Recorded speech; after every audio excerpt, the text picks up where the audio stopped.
ಓಂ ಸಾಯಿರಾಮ್. ಬಾಬಾ ಹೇಳ್ತಾ ಇದ್ದಾರೆ, ಮಗು ಈ ದಿನವೆಲ್ಲ ಸ್ವಲ್ಪ ವಿಶ್ರಾಂತಿ ಇಲ್ಲದೇನೆ ಕೆಲಸ ಮಾಡಿದ್ದೀಯ, ಹೌದಲ್ವಾ? ಇರಲಿ ಕಂದ, ಒಂದೊಂದು ಸಮಯ ಅದೃಷ್ಟದ ದೇವತೆ ಬಂದಾಗ ಪದೇ ಪದೇ ಅವಳನ್ನು ನಿಲ್ಲಿಸಬಾರದು, ಬಂದಾಗ ಕರೆದಿಸಿಕೊಳ್ಳಬೇಕು, ಹೌದಲ್ವಾ? ಅದಕ್ಕೆ ಸರಿಯಾದ ಮಾರ್ಗವೂ ಸಿಕ್ಕಾಗಿದೆ, ಇನ್ನೂ ಚಿಂತೆ ಮಾಡಬೇಡ. ಆದರೆ ಒಂದು ವಿಷಯ, ಯಾರಿಗೇನು ಬುದ್ಧಿ ಹೇಳಬೇಕು ಅದನ್ನು ಹೇಳ್ತಾನೆ ಬಂದಿದ್ದೀಯ.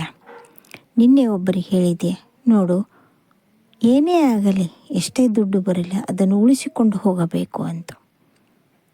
ಹೌದಾ? ಹಾಗಾದರೆ ಹೇಗೆ ಉಳಿಸಬೇಕನ್ನೋದು ನೀನು ಹೇಳಿದ್ಯಾ. ಒಂದು ಮಾತು ತಿಳಿದುಕೋ, ಏನಾದರೂ ನಾವು ಗುರಿಯನ್ನು ಮುಟ್ಟಬೇಕಂದ್ರೆ ಮೊದಲು ನಮ್ಮ ಹತ್ರ ಬಲ ಬೇಕು. ಯಾವುದರ ಬಲ? ಹಣಕಾಸಿನ ಬಲ. ಅದು ಬರಬೇಕಂದ್ರೆ ನಿನ್ನ ಗುರಿಯನ್ನು ನೀನು ಮುಟ್ಟಬೇಕಲ್ಲ.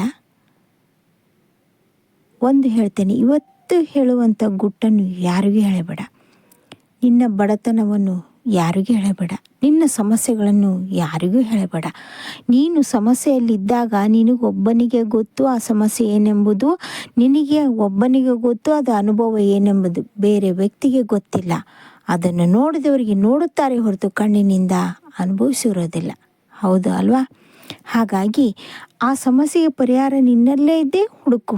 ಆದರೆ ಬೇರೆಯವರಿಗೆ ಹೇಳಿದರೆ, ಅಯ್ಯೋ ಅದು ಸಮಸ್ಯೆನಾ, ನಿನಗೆ ಅದ್ರ ಬದಲಾಗಿ ಅದ್ರ ಹತ್ರ ಸಮಸ್ಯೆ ಬಗೆಹರಿಸಲಿಕ್ಕೆ ಆಗದೆಷ್ಟು ಸಮಸ್ಯೆ ತಂದಿಡುತ್ತಾರೆ. ಯಾಕಂದರೆ ಅವರಿಗೆ ಅದ್ರ ಬಗ್ಗೆ ಏನೂ ಗೊತ್ತಿರೋದಿಲ್ಲ.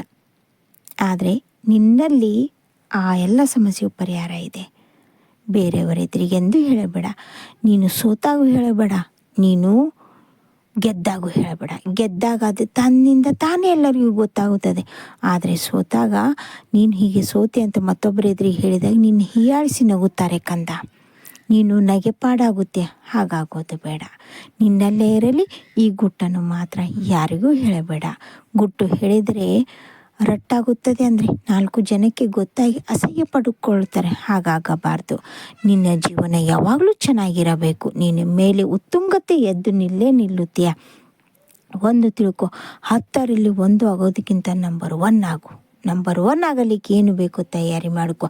ಕಷ್ಟಪಟ್ಟಾಗಲೇ ಸುಖ ಸಾಧಿಸಲು ಸಾಧ್ಯ. ಕಷ್ಟಪಡು. ಯಾರೂ ಹಾಗೆ ಸುಮ್ಮನೆ ಸಾಧಕರು ಮೇಲೆ ಹೋಗಿ ನಿಂತಿರೋದಿಲ್ಲ. ಅವರೆಲ್ಲ ಕಷ್ಟಪಟ್ಟೇ ಮುಂದೆ ಹೋಗುತ್ತಾರೆ. ಚಿಂತೆ ಮಾಡಬೇಡ. ನಿನ್ನ ಕಷ್ಟಕ್ಕೆ, ನಿನ್ನ ಸಾಧನೆಗೆ ನಾನು ಸಾಥ್ ಕೊಡುತ್ತೇನೆ. ಚಿಂತೆ ಮಾಡುವಂಥ ಅವಶ್ಯಕತೆ ಇಲ್ಲ. 1 ಹೆಜ್ಜೆ ಮುಂದೆ ಇಡು, 100 ಹೆಜ್ಜೆ ನಾನು ನಿನ್ನ ಜೊತೆಗಿದ್ದು ಬಂದೇ ಬರುತ್ತೇನೆ.